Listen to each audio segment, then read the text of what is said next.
Nimekuwa nikipokea tetesi za mambo ambayo yametendeka hapa au yanaweza kuwa yanaendelea kutendeka, na tetesi hizo hazikunifurahisha.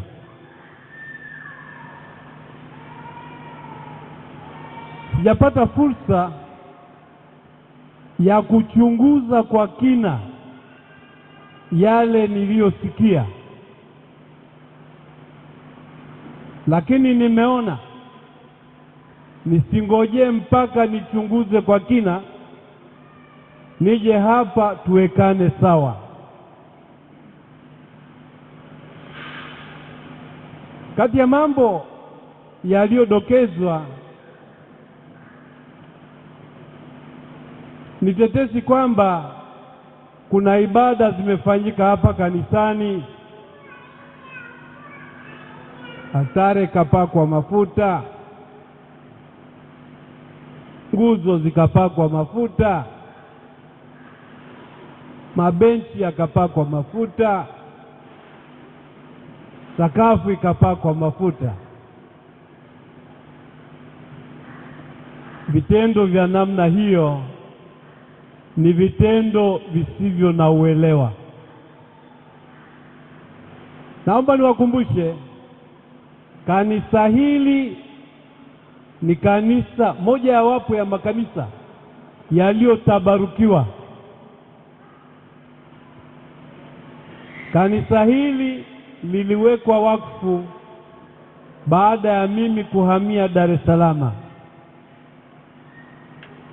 Kama sikosei, limewekwa wakfu na Kardinali Pengo au mwisho wa 2018 au mwanzo wa 2019, na kitendo cha kuweka wakfu ni kitendo cha kubariki kwa baraka nzito, cha kutakatifuza, cha kutenga na kuweka maalum kwa ajili ya maadhimisho matakatifu. Na ishara zinazoonyesha kwamba kanisa hili limetabarukiwa, ukitazama pembeni kule utaona kuna maeneo ambayo ina viangio vya mishumaa. Haya maeneo yaliyowekwa mishumaa na viango hivyo ni yale yaliyopakwa mafuta ya krisma siku ya kutabaruku kanisa hili. Sambamba na maeneo hayo kupakwa mafuta ya krisma, altare hii imewekwa wakfu kwa sala maalum nzito na kwa kupakwa mafuta matakatifu ya krisma. Kwa hiyo altare hii imewekwa kwa niaba ya Kristo, inamwakilisha Kristo. Kwa hiyo yeyote atakayekuja hapa ajaribu kupaka altare mafuta, kuta, mabenchi na sakafu, anafanya mchezo wa kuigiza, hafanyi kitu chenye maana. Anafanya mchezo wa kuigiza ambao ninyi msipokuwa makini atawarubuni. Kwa hiyo mkiona vinafanyika vitu ambavyo vinaibua maswali, thubutuni kuuliza maswali. Na hata mnaweza mkamuuliza anayefanya hivyo, je, wewe unayefanya haya, askofu amekuruhusu ufanye hayo?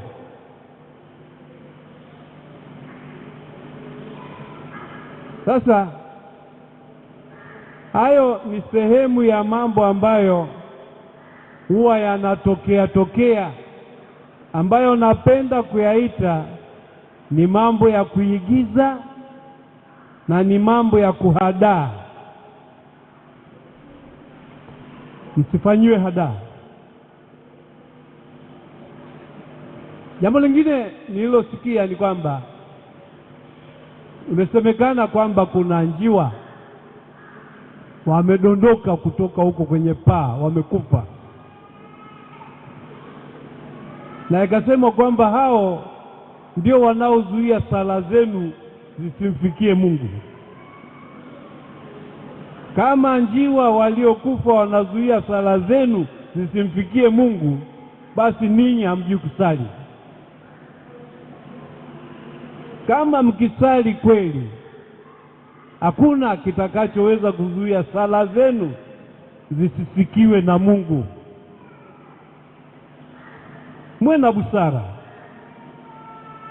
Kanisa lenu hili limejaa vioo, na hivi vioo mara nyingine mnafungua, kwa hiyo ndege wanaweza kuingia wakazunguka huku ndani, wakijaribu kutoka wakajikuta wanajigonga kwenye vioo, na wakibaki huku kwa muda hawana chakula, watakufa. Kwa hiyo kufikiri kwamba kuna mtu ameweka njiwa, mijusi au ndege fulani au tai wanaolialia hao, amewaweka huko juu alafu wakakauka wakashuka, ni ujinga. Kuweni watu wenye imani komavu, wenye imani yenye kuelewa, wenye imani yenye msingi, na sio watu wa kupelekeshwa mrama kiholela. Na kusudi hayo yasiendelee kutokea, Padre, naomba uje hapa.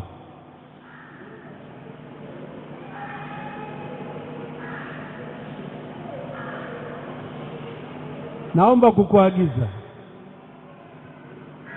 jipange, hawa watu wako wapate katekezi ya kutosha. Jipange, hawa watu wako wawekewe misingi imara, sahihi na thabiti ya imani. Lakini pia jipange kuhakikisha kwamba vikundi maalum ndani ya parokia hii navyo vinaenda kwa uelewa sahihi, kwa imani sahihi na kwa msimamo sahihi. Kwa hiyo nakuagiza uwe karibu na kikundi cha wakarismatic.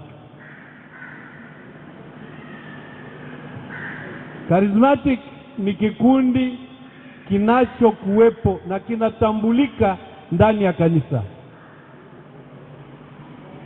Kwa hiyo mpaka hapo hatupaswi kuwa na mgogoro na charismatic. Lakini mtambue pia kwamba sio wote wanaokuwa ndani ya charismatic wanauelewa sahihi wa imani Katoliki. Sio wote wanaokuwa ndani ya charismatic ni Wakatoliki. Wako watu pia wanaotoka madhehebu mengine wanakuja kuhemea kwenu na wanaleta mambo yao, na ninyi najua kwamba mna tabia ya kwenda kuhemea huku na kule. Mkisikia fulani anahubiri injili poa kule, mnaishia huko. Hili huwa nimelisema mara nyingi, na nikawa nasema kwamba kaliweka kwa Kisukuma, nikasema mnapoishia huko mnaenda kushengwa.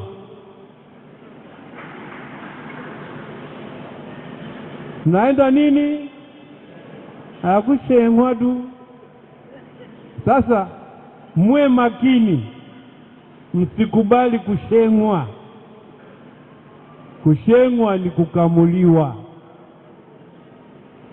Kama ujui, kushengwa ni kamuliwa.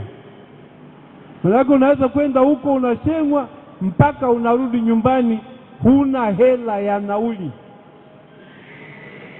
Uongo akina mama, uongo kweli? Kweli Sasa mtashengwa mpaka lini? Kwa hiyo wafundishe. Kikundi cha Charismatic kikikaa vizuri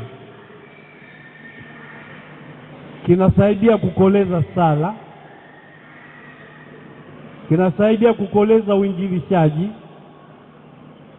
kinasaidia kukomaza imani, kinasaidia kukuza uwajibikaji ndani ya kanisa na kadhalika.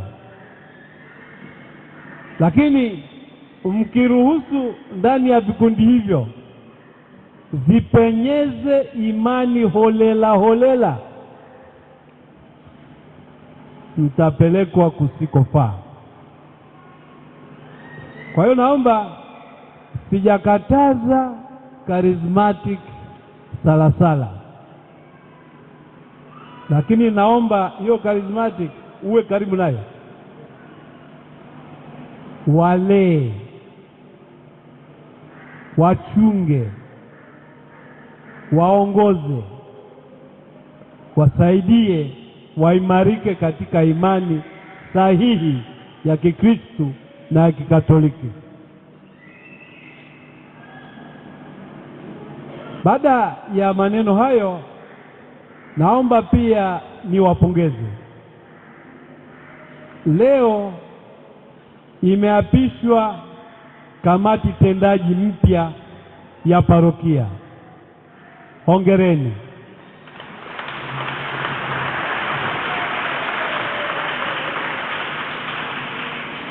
Hii kamati tendaji naamini ni ya watu waelewa,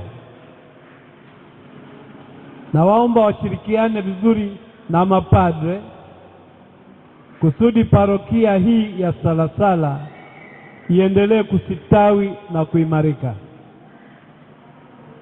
Nina kila haki ya kutamani na kuamini kwamba Salasala ikijitutumua inaweza ikawa ni parokia ya mfano katika jimbo kuu la Dar es Salaam.